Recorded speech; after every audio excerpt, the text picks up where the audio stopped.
오늘 예배하는 저와 여러분, 우리 각 사람들은 얼마나 행복한 사람들입니까? 아멘.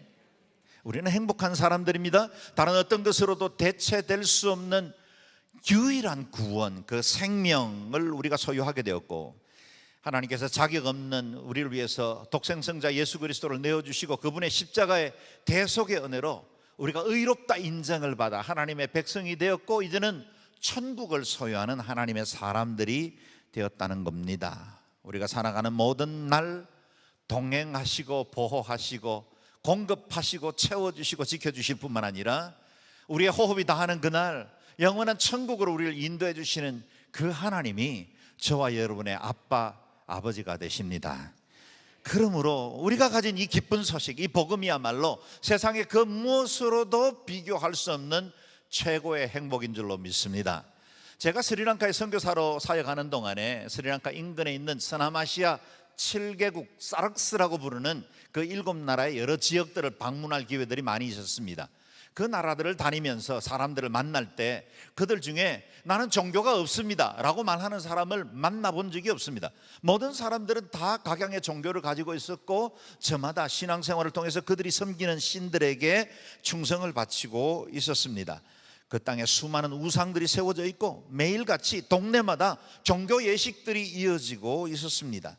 그 신들의 도시에서 수많은 신들과 우상을 섬기는 이들을 보면서 내가 하나님을 만났고 예수 그리스도로 말미암아 참 진리를 가지고 거듭나 하나님의 백성이 되었다는 것이 얼마나 감사한지, 얼마나 큰 은혜인지를 늘 감격함으로 받아들였던 기억이 있습니다. 동시에 어디에서부터 어떻게 풀어야 할지조차 막막한, 선교사로 가 있기는 하지만 복음을 들고 갔지만 너무나 거대한 우상과 신들의 도시 앞에 저의 너무나 부족하고 연약한 모습 때문에 안타깝고 때로는 그 도시들의 우상 숭배에 분노했던 그런 기억들이 있습니다.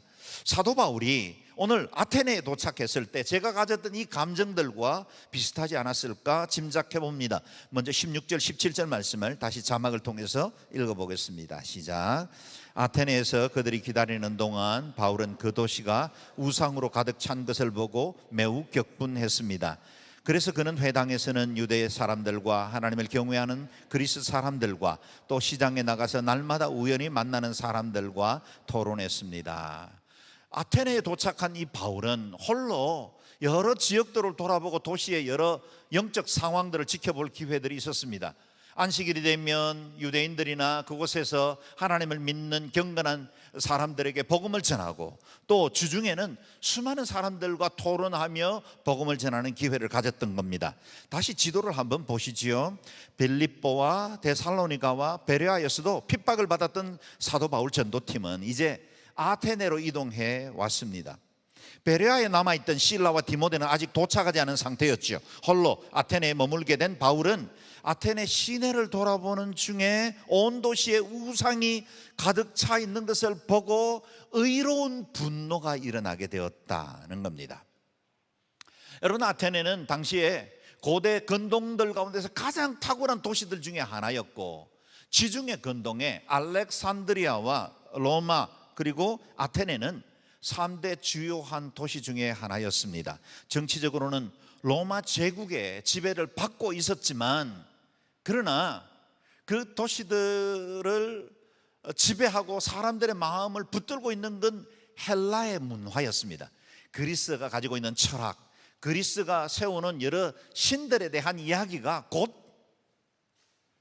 로마의 문화로 자연스럽게 용해되었던 겁니다. 그래서 로마는 정치 군사적으로는 강력한 군대를 형성했지만 문화적으로는 헬라의 절대적인 지배를 받고 있었습니다. 헬레니즘의 문화와 예술, 건축, 웅변술에 대해서 아테네를 빼고는 논할 수가 없을 정도였습니다. 우리에게 익숙한 철학자 소크라테스와 플라톤의 고향이었고 그리고 아리스토텔레스, 에피큐로스, 제논과 같은 최고의 철학자들이 활동하던 터전이 곧 아테네였습니다. 아테네는 지금 근대 올림픽이 오늘 진행되고 있지만 당시 고대 올림픽이 이루어지던 올림피아가 있었고 그곳에는 6만 명이 들어갈 정도의 엄청난 그런 큰 경기장들도 있었다 하니 그 당시에 문명이 얼마나 대단했는지를 짐작할 수 있습니다. 그렇다면 사도 바울이 파레토논 신전의 그 장엄한 건축물과 수려한 조각품을 보고 감동하며 그 도시를 둘렀을까요? 아마도 우리 중에도 그리스를 방문한 사람들도 있고 관광으로 다녀온 사람들도 없지 않을 겁니다.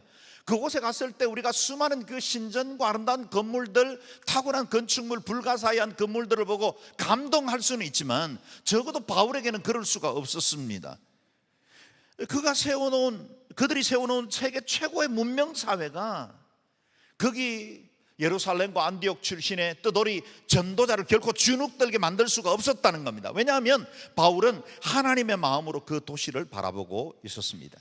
하나님을 알지 못한 채로 죽어가는 수많은 우상들을 섬기는 아테네 시민들을 향한 긍휼의 마음, 하나님의 마음이 그 마음을 주장하고 있었기 때문에 그들이 자랑하는 찬란한 문명보다는 그들 속에 하나님 없고 예수 그리스도 없는 영적 빈곤함 때문에 그는 단식하고 있었던 겁니다.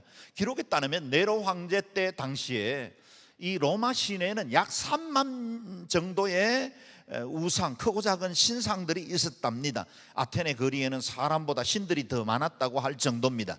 그런데 당대 최고의 지성과 철학과 문화를 자랑하던 그 도시 아테네에 이렇게 수많은 우상을 섬기는 신전들이 있었던 것은 또 하나의 아이러니컬한 문제이죠. 그렇다면 인간이 쌓아올린 지식과 문명으로도 인간의 근본적인 문제, 인간이 가지고 있는 가장 본질적으로 깊숙한 마음속에 있는 문제들은 전혀 그리스와 아테네의 문명으로도 해결할 수 없다는 사실을 우리가 알게 됩니다. 세계 7대 불가사의 중에 하나인 피라미드를 쌓은 이집트 사람들이 섬긴 신들을 보십시오. 모세를 통해서 드러났던 이 10개의 재앙들을 보면 그들이 섬기던 신들을 하나님이 치셨는데 그들이 섬기던 것은 이 파리, 개구리, 메뚜기, 미물에 불과한 그런 것들을 신들로 섬기고 있었다는 겁니다. 최첨단의 과학이 집약된 비행기를 사다 놓고 그 앞에 고사를 지내거나 최첨단 의료장비, 값비싼 고가 장비를 두고 병원에 설치한 이후에 고사를 드리고 있는 우리의 모습들을 보면 결코 이 세상의 문명과 과학이 우리 내면에 있는 인간의 본질적인 문제는 해결하지 못하고 있다는 사실들을 알게 됩니다. 예나 지금이나 하나님 없는 지식은 오히려 인류를 더 큰 두려움으로 내몰아갑니다. 창조주 하나님과 예수 그리스도에 대해서 제대로 알지 못한 채 이루어 놓은 인간의 모든 문명과 바벨탑은 오히려 인간에게 위협이 될 수 있다는 사실을 오늘 본문을 통해서 발견하게 되죠. 그 때문에 바울은 회당과 거리에서 만나는 많은 사람들에게 그 무엇보다 복음을 전파하기로 힘씁니다. 18절에서 20절 말씀 읽겠습니다. 시작. 에피쿠로스 철학자들과 스토아 철학자들도 바울과 변론을 했습니다. 그 가운데 몇 사람이 물었습니다. 이 말쟁이가 무슨 말을 하려는 것인가? 또 다른 사람들은 그가 외국의 다른 신들을 전하는 사람인가 보다라고 했습니다. 그들이 이렇게 말한 것은 바울이 예수와 그 부활에 대한 복음을 전하고 있었기 때문입니다. 그때 그들은 바울을 붙들어 아레오바고 광장으로 데려가 말했습니다. 당신이 소개하고 있는 이 새로운 가르침에 대해 우리가 알 수 있겠습니까? 당신이 우리 귀에 생소한 것들을 전하니 우리가 그 뜻을 좀 알고 싶습니다. 아멘.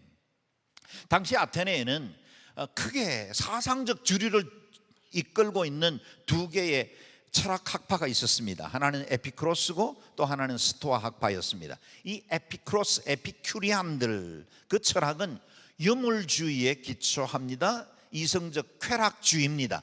현세적 행복, 이 땅의 즐거움을 추구합니다. 한편 스토아 철학의 기준은 높은 도덕적 세계를 추구하면서 이성과 지성주의를 따릅니다. 내가 내 인생의 주인이고 내 운명은 나밖에는 책임질 자가 없다라고 말하고 있었던 겁니다.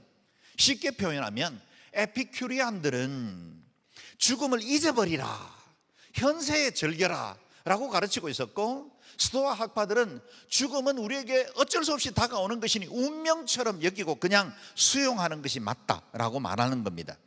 오늘날 하나님을 대적하고 인간의 쾌락을 추구하고 인간의 이성을 자랑하는 갖가지 사상과 이념과 철학들은 전혀 새로운 것이 아닙니다. 양상만 달라졌지 타락한 인간성에 기초한 아테네 철학에서 지금의 우리가 누리고 있는 모든 철학들은 한 발자국도 더 앞으로 나아가지 못했습니다. 단지 그 시대와 문화에 따라 조금씩 형태만 달리할 뿐이지 모든 사상의 세계는 헬라 철학으로 기본을 갖습니다. 그래서 이 세상 전체를 이끌어 나가는 두 개의 사상적 강줄기는, 하나는 헬레니즘, 이성과 과학을 발전시켜 나갔고, 또 하나는 헤브라이즘입니다. 종교와 문화를 발전시켜 나가는 거죠. 이 두 개의 사상적 주류가 흘러가는 동안에, 그동안 사람들은 다양한 과학적인 문명과 업적을 이루었지만 사상적 기초는 그것에서 한 발자국도 밖으로 벗어나지 못했다는 겁니다. 이 아테네 철학자들은 바울이 가르치고 있는 복음을 듣고 두 가지 반응을 드러냈습니다. 아마도 에피큐리안 철학자들은 바울의 가르침을 말쟁이라 무시했을 것이고, 스토아 철학자들은 외국에서 흘러들어온 신화 정도로 여겼을 겁니다. 공통적인 것은 바울의 가르침에 대해서 그들이 주의를 기울이지 않았다는 겁니다. 그러나 그들 중 어떤 이들은 바울이 말하는 것을 좀 더 깊이 듣고 싶어 했습니다. 그들이 따르던 철학이나 사상에서 이제까지 한 번도 들어보지 못한 새로운 가르침에 대한 호기심이 일어났다는 겁니다. 당신이 소개하고 있는 이 새로운 가르침에 대해서 우리가 더 알 수 있겠습니까? 당신이 우리 귀에 생소한 것을 전하니 우리가 그 뜻을 좀 알고 싶습니다. 그들은 뭔가에 대한 새로운 호기심으로 바울에 대해서 관심을 기울였습니다. 그럼에도 그들이 원하는 것은 진리로 말미암는 구원이 아니라 새로운 사상이나 가르침에 대한 단순한 호기심이었습니다. 여러분, 교회에 출석하는 사람들 가운데도 구원받고 영생을 얻어 하나님의 자녀가 되고 싶어하는 열망 가지고 오는 분들은 그리 많지 않죠. 처음에는 호기심을 갖고 옵니다. 믿는 사람들은 왜 나와 다른 생각들을 하고 다른 가치관과 판단을 하고 있을까 궁금하겠죠. 그런 호기심에 의해서 왔습니다. 이들도 역시 동일한 마음이었습니다. 21절을 한번 보시죠. 읽어봅니다. 시작. 모든 아테네 사람들과 거기 사는 외국 사람들은 보다 새로운 것을 말하거나 듣는 일에 시간을 쏟던 사람들이었습니다. 아테네 시민들은 새로운 사상에 대해서 듣는 것을 좋아하고 철학적 논쟁을 행하는 것이 자신들의 문화적 격을 만든다고 생각을 해왔던 겁니다. 생명의 소식을 듣고 싶어 하던 것이 아니라 뭔가 새로운 것에 대한 호기심을 가졌습니다. 다시 말하면 아테네의 철학으로도 채워지지 않는 목마름이 그들에게 있었다는 겁니다. 그동안 소피스트, 떠돌이 철학자들이죠. 그들의 수많은 궤변도 들었고 철학적 사상과 새로운 이야기들도 들었는데 그들의 마음은 여전히 목마르고 있었습니다. 이렇게 창조주를 알지 못하는 인간은 새로운 사상, 새로운 유행을 찾아다닙니다. 이유가 뭘까요? 그건 바로 내면의 굶주림 때문이죠. 그러나 여러분, 해 아래 새 것이 어디 있겠습니까? 역사도 반복되고 사상도 철학도 과거의 답습일 뿐입니다. 패션도 결국 큰 패턴에서 벗어나지 못하고 몇 년 주기로 되돌아오죠. 남자들의 양복을 보면 뒤를 하나를 탔다 두 개를 탔다가 다 막았다. 그게 계속 도는 겁니다. 여성들의 패션들도 그렇게 다르지 않을 겁니다. 실제로 사상과 철학들도 그 문화적인 여러 가지 형태를 달리할 뿐이지 과거의 답습, 복고주의, 회고주의로 돌아갈 뿐입니다. 이 세상, 우리가 살아가는 세상 가운데 새 것이 어디 있겠습니까? 하나님 밖에는 아무것도 새로운 것이 없습니다. 우리가 새롭다고 하는 그 순간 존재하는 그 모든 것은 이미 낡은 것이 되어 있는 것입니다. 아무리 좋은 것을 우리가 보아도 며칠 지나면 마음이 시들해지고 또 목마를 뿐이지요. 주님 안에서만 날마다 새롭고 신비하고 영원한 삶을 살아갈 수 있습니다. 그래서 천국은 우리에게 영원한 세계를 허락하시지만 여러분, 염려하지 않아도 괜찮습니다. 천국 가서 너무 지겨울 거다. 찬양만 하고 기도하고 하나님의 그 의의 빛 가운데 거하면 시간이 지나면 지겨워지지 않을까 걱정하지 않으셔도 괜찮습니다. 하나님은 창조주이십니다. 그분은 무에서 유를 만드신 분이고 온 세상 지금 우리가 누리고 있는 이 모든 세계를 신비하고도 정교하고도 질스럽게 지으신 분이십니다. 그분이 만드신 천국인데 지겨울 리가 있습니까? 우리도 사계절 변화를 보면서 매번 감탄하고 아침에 뜨는 해 밤에 지는 달을 보고도 감동하며 사는데, 우리가 천국에 이르렀을 때 창조주 하나님이 주신 그 아름다운 세계 가운데 날마다 새로운 은혜를 누리게 될 것입니다. 푸른 마르고 꽃은 시드나 우리 하나님의 말씀은 영영히 서리라. 아멘. 참되신 말씀은 오로지 하나님의 말씀, 그 안에 있을 때만 영원히 새로움을 경험할 수 있습니다. 사도 바울은 아테네 시민들이 복음에 대한 기대가 없었음을 잘 알고 있었지만 기꺼이 그들과 함께 그들이 초청하는 대로 아레오바고 광장으로 올라갔습니다. 아레오바고 광장은 사진에서 보는 바와 같이 아테네 아크로폴리스 서편 바위 언덕 위에 위치하고 있었습니다. 거기에서 수많은 소피스트 철학자들이 변론하고 자신의 사상을 전파하기도 했습니다. 그리고 거기서 중요한 법정들이 이루어지기도 하고, 그래서 재판이 이루어지던 곳이죠. 소크라테스가 이곳에서 사형 언도를 받고 죽게 된 자리가 되기도 합니다. 사도 바울은 복음을 전할 수 있는 이 좋은 기회, 아레오바고라는 특정한 권위를 가지고 있는 이 광장으로 초대받은 이후에 그에게 주신 이 기회를 가지고 복음을 전파하기 시작합니다. 22절 23절 말씀을 읽어보겠습니다. 시작. 그러자 바울이 아레오바고 광장 가운데 서서 말했습니다. 아테네 시민들이여, 내가 보니 여러분은 여러모로 매우 종교적인 사람들입니다. 내가 두루다니면서 여러분이 무엇을 섬기는지 자세히 살펴보다가 알지 못하는 신에게라고 새긴 제단도 보게 됐습니다. 이제 여러분이 알지도 못하고 예배해온 그 신을 내가 여러분에게 전하고자 합니다. 아레오바고 광장에 서 있던 사도 바울을 한번 상상해 보십시오. 아직 동역자들은 도착하지 않은 상태입니다. 홀로 그 수많은 신전과 우상들이 둘러서 있는 그 땅에 갖가지 철학과 사상으로 무장된 사람들 사이에 서서 복음을 전파합니다. 쾌락주의와 인본주의 그리고 세속적인 즐거움으로 가득 차 있는 사람들에게 홀로 서서 복음을 변증하고 있습니다. 세계 문명과 사상의 원산지에 서 있었지만 바울은 그들에게 조금 더 위축되거나 주눅들지 않았습니다. 타협하지 않았습니다. 왜냐하면 복음이야말로 모든 믿는 자들에게 구원을 주시는 하나님의 능력이 되기 때문이었죠. 여기서 우리는 사도 바울의 탁월한 전도 전략을 만나게 됩니다. 바울이 아테네를 돌아보던 중에 알지 못하는 신에게라고 적혀 있는 제단도 발견했습니다.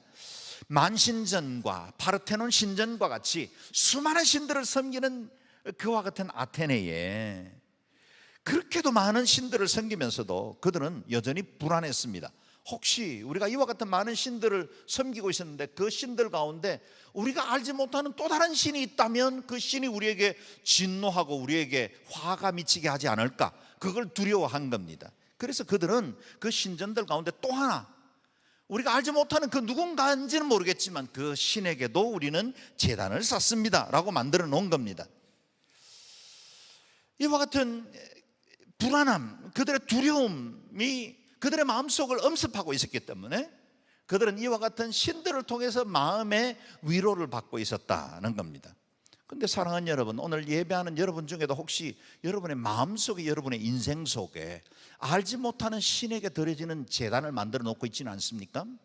하나님을 경외하고 예수님 외에는 그 누구도 구주가 없다는 사실을 우리가 믿고 예배하기는 하지만 혹이라도 내 인생에 내 삶에 문제가 생길 때 풀어갈 수 있는 다른 방안들, 나의 대책을 만들어 놓고 그 신을 경배하고 그 신을 은근히 의지하고 있지는 않습니까? 혹 어떻게 될지 몰라 남겨둔 우상은 없습니까? 아테네란 이 세상의 다원주의에 적당히 한 발 담그고 있으면서 주님도 섬기는 이중적 신앙생활을 하고 있지는 않습니까? 만약 그렇다면 오늘 여러분의 심령 속에 예수님 한 분만, 그리스도만 의지하는 믿음이 여러분 속에 충만하게 세워지기를 바랍니다. 그리스도 한 분만으로 충분합니다. 예수님이면 됩니다. 예수님이면 우리의 인생과 모든 미래의 삶은 보정되는 줄로 믿습니다. 바울은 그들의 마음속에 새겨진 이게 그 두려움을 전도의 접촉점으로 삼습니다. 이제 여러분이 알지도 못하고 예배해온 그 신을 제가 여러분에게 소개하고자 합니다.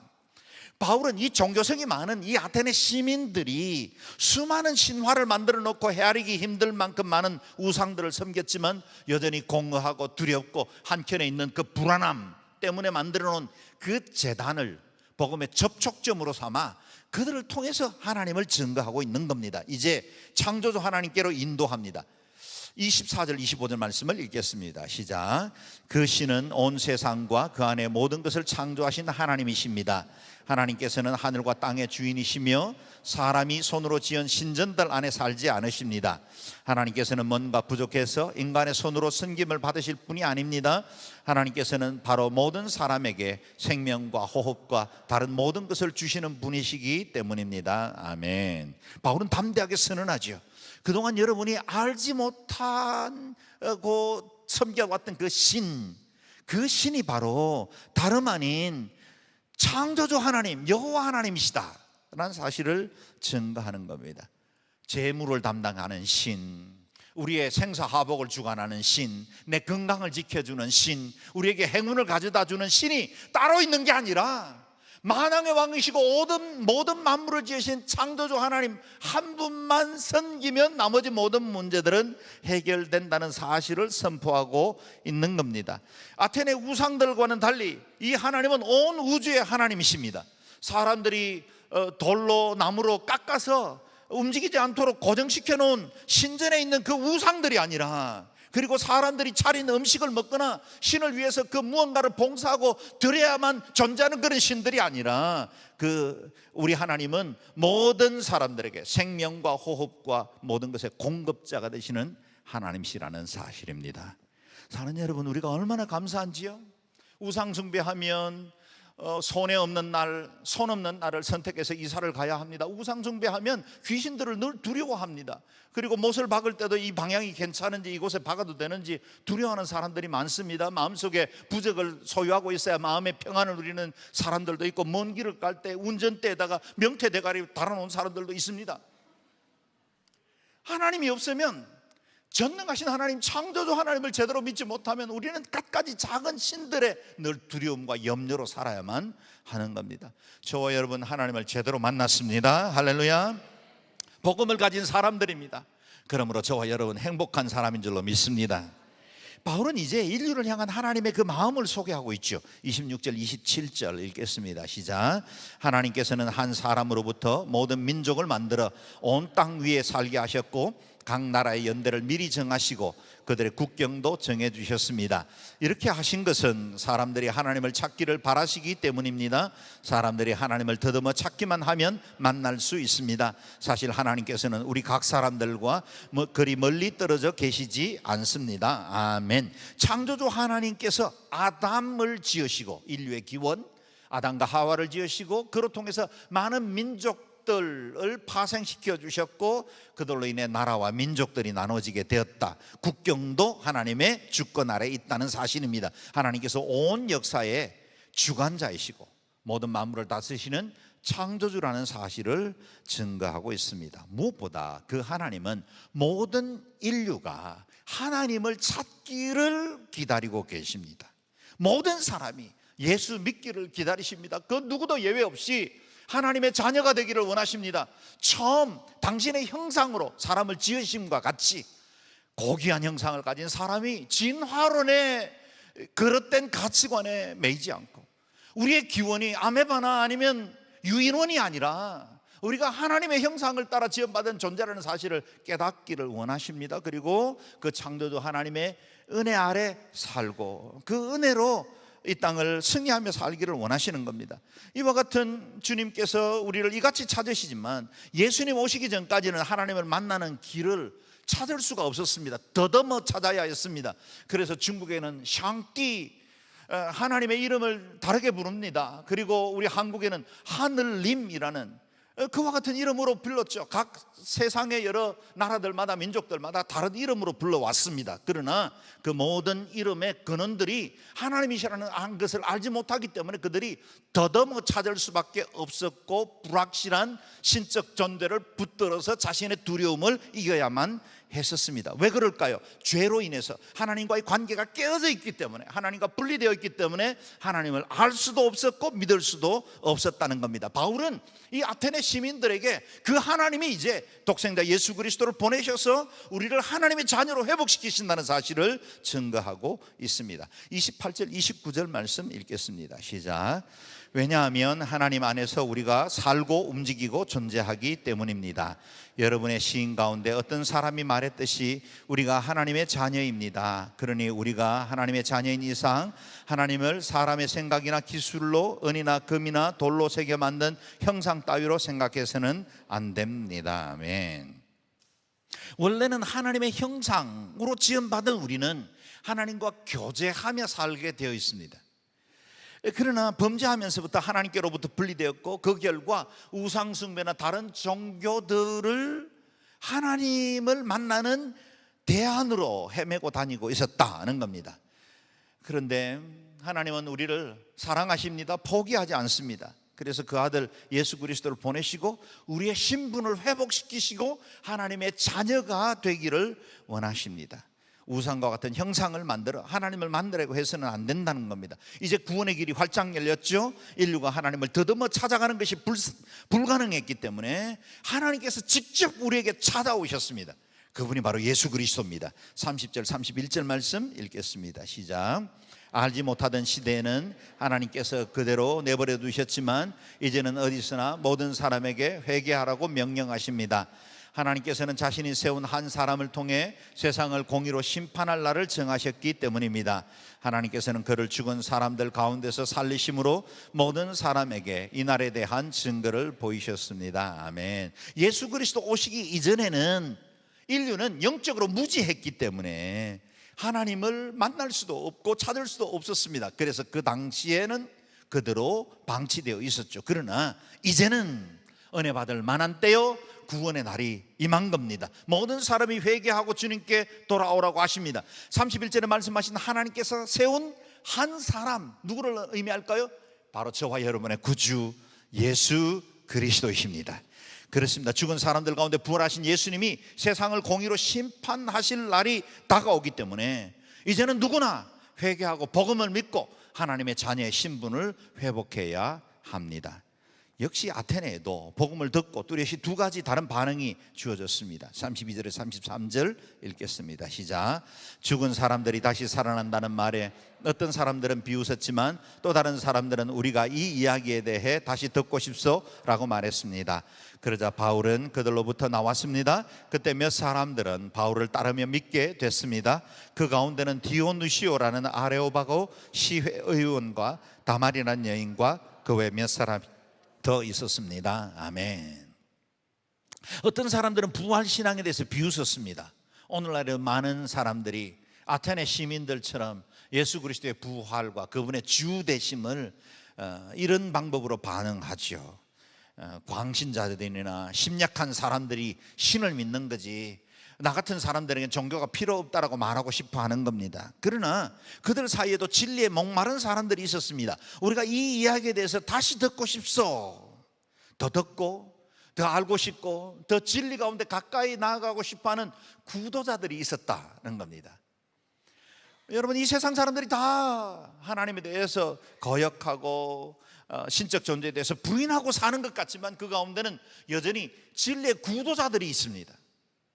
하나님을 기다리고 누군가가 복음을 전해주기를 기다리는 사람들이 있습니다. 그들에게 우리가 오늘 바울이 전파했던 것처럼 아테네에서 증거했던 것처럼 그리스도의 복음을 증거하는 자로 쓰임받아야 하는 것입니다. 바울은 복음에 관심이 있는 사람들에 대해서 먼저 집중하기로 결정을 하고 그들을 다른 사람들로부터 분리시켜냅니다. 그러자 바울은 그들로부터 나왔습니다. 복음에 대해서 관심 있는 사람들을 부정적인 사람들에게로부터 끄집어내서 그들에게 집중해서 복음을 전하기 시작한 겁니다. 우리가 개인 전도를 할 때도 복음에 대해서 진지한 관심을 보이는 사람이 있으면 그렇지 않은 사람들과는 일부 분리시키는 것이 좋습니다. 그렇지 않으면 영향을 받아서 믿음 안에 집중하기가 어렵습니다. 복음을 제대로 듣지를 못하기 때문이죠. 하나님 말씀에 대해서 빈정거리고 교회에 대해서 냉소적인 사람들 분명히 있습니다. 그들에게 복음을 전하다가 너무 오래 그분들과 머물러 있지 마십시오. 그분들은 아직 때가 안 된 겁니다. 때가 되면 하나님의 그 은혜가 임하면 예수 믿게 됩니다. 그런데 만약에 그분들과 이 진리에 대해서 논쟁하려고 하면 그들의 마음이 믿지 않는 것으로 좀 더 강화될 뿐이지 복음에 대해서 굴복하지 않습니다. 혹이라도 여러분 복음 전파하다가 논쟁적인 상황으로 벌어지거든 그냥 조용히 아직은 그렇게 생각을 하시는 거죠. 제가 우리 형제님을 위해서, 자매님을 위해서 기도하겠습니다. 그리고 제가 믿은 예수 너무 좋은 분이에요, 한번 생각해 보세요. 그러고는 떠나오는 게 좋습니다. 하나님의 때에 하나님의 방법으로 그 사람을 만질 때를 내어 맡기셔도 괜찮습니다. 대신 만약에 복음에 대해서 적극적으로 반응하는 분들이 있다면 그들에게는 복음에 대해서 구체적이고 확실한 진리를 전해야 되겠죠. 그래야 복음의 전도가 효과적으로 이루어진다는 겁니다. 아테네를 둘러보며 바울이 가졌던 그 거룩한 분노를 여러분 한번 생각해 보십시오. 여러분은 무엇 때문에 분노하십니까? 무엇이 우리를 화나게 만듭니까? 요즘 분노 조절 장애로 인해서 사람들이 돌이킬 수 없는 사고들을 일으키는 분들도 왕왕 보게 되죠. 진정으로 분노해야 할 것이 무엇인지 알지 못하기 때문에 우리는 그릇된 일에 잠시 있다 사라질 것들, 내 마음을 잠시 다스리면 될 것들 때문에 분을 낼 때가 많습니다.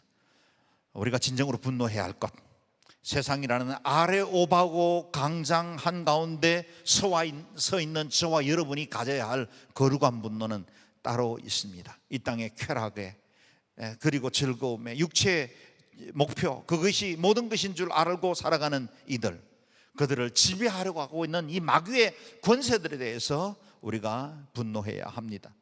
여전히 목말라하고 주려하고 있는 우리 이웃들 생각하면서 우리가 안타깝고 탄식하는 마음 가져야 합니다. 창조주를 떠나 인간 스스로 유토피아를 건설하려고 하는 이 헛된 시도들을, 그것에 대해서 우리가 함께 분노할 수 있어야 합니다. 거의 100만 명에 이르는 이 땅의 역술인들, 점쟁이, 무당들에 대해서 빼앗긴 이 수많은 영혼들에 대해서, 그리고 잘못된 이단 사설에 의해서 빼앗긴 우리 순수한 성도들, 그들의 마음을 안타까이 여기고 이 일에 대해서 분노할 줄 알아야 합니다. 쾌락주의에 빠졌거나 성공과 쾌락에 도취되어 이 참된 진리를 거절하는 이 땅의 수많은 젊은이들에 대해서 두려워할 줄 알고 마음 아파해야 합니다. 누군가 이 세상이라는 아테네 도성에 서 있는 우리가 이 세상의 문제에 대해서 아파하고 그리스도의 복음 없는 것에 대해서 탄식하며 그들에게 복음 전하기 위해서 애쓸 때 세상은 비로소 그리스도의 복음을 발견하고 구원받고 새로워질 수 있습니다. 오늘도 우리에게 참된 인생의 기쁨은 예수 그리스도밖에 없습니다. 한 분 그리스도만 사랑하고 이 그리스도, 이 세상 한가운데 유일한 주가 되도록 증거하는 일에 쓰임받는 저와 우리 교회가 되기를 주의 이름으로 축원합니다. 기도하겠습니다. 기도할 때 하나님, 우리에게도 이 우상의 도시 한복판에 우리를 세우시고 또 진리를 가진 의의 사람으로 세워주셨사오니 이 땅에 그릇되고 악한 문화들에 대해서 분노하게 하시고 우리를 진리로 이끌어가는 일에 쓰임받는 능력 있는 그리스도 예수의 제자가 되게 도와 주옵소서. 그래서 하나님의 나라가 확장되어지고 주의 복음이 이 땅 가운데 충만할 수 있도록 저희와 교회를 사용하여 주옵소서. 동성으로 같이 기도하겠습니다. 자비로우신 아버지 하나님의 은혜와 사랑을 인해서 감사합니다. 주님께서 우리에게 거룩한 복음, 이 생명의 복음을 허락하시고 이제는 거듭나 하나님의 친백성 되게 하시고 주의 자녀 삼아주신 것을 감사합니다. 이 복음 주신 그 주님, 하나님 우리에게도 이 세상에 대한 거룩한 분노가 있게 하여 주옵소서. 우리가 살아가는 이 땅이 아테네와 조금도 다르지 않은 채로 수많은 사상과 이념과 철학에 휩싸여 참된 진리 되신 예수 그리스도를 발견하지 못한 채로 살아가고 있습니다. 이 땅에 우리 구주 예수 그리스도의 대속의 은혜와 십자가와 부활을 증거하는 일에 쓰임받는 믿음의 사람들 되게 도와주시고 교회가 이 땅 영종도를 거룩하게 하시고 이 땅을 성시화시켜 나가는 일에 쓰임받을 수 있도록 은혜를 베풀어 주시길 원하고 하나님의 나라와 주의 복음을 위하여 쓰임받는 능력 있는 주의 교회로 저희를 사용하여 주옵소서. 그래서 하나님의 뜻이 이 땅 가운데 이루어지고 주의 그 영광을 드러낼 의의 일꾼으로 주님의 그 놀라운 사랑과 은혜가 우리 교회와 우리 성도들을 통해서 드러나게 하여 주옵소서. 존귀하신 하나님, 우리를 구속하셔서 하나님의 친백성 삼아주신 것을 감사합니다. 우리가 받은 이 은혜, 이 사랑을 가지고 세속도시 신들의 도시 한가운데 저희들을 파송하여 주셨사오니 우리가 있는 곳곳에 주의 나라와 복음을 증거하고 하나님의 뜻을 이 땅에 이루어 나가는 일에 쓰임받는 의의 일꾼들로 사용받게 하여 주옵소서. 감사와 찬양을 드리옵고 존귀하신 주 예수님 이름으로 기도드리옵나이다. 아멘.